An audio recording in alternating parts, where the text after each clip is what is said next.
गाड्या सुटल्या सेमीफायनल या मैदानातील 4 सुटला आणि 4 मध्ये 6 जण पळतात आणि 6 जणांच्यात लढत चालू आहे. कोण कुणाला कमी नाही पडेल. संतू आहे इकडं सोन्या पळतोय परंतु संतूनं बाजी मारली.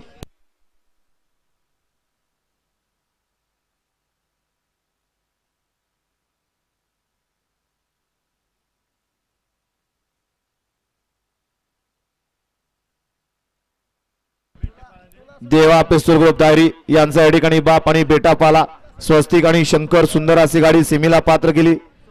स्वतः मालक दादा ड्रायव्हर पोकळे यांना या ठिकाणी त्याबद्दल अजिंक्य पोकळे यांच्याकडून या ठिकाणी ड्रायव्हरला 1000 रुपयाचं बक्षीस आहे आणि संभाजी आप्पा पोकळे यांच्याकडून समाजकर्त्यांना 500 रुपयाचं बक्षीस दिलं. आपलं मनापासून धन्यवाद.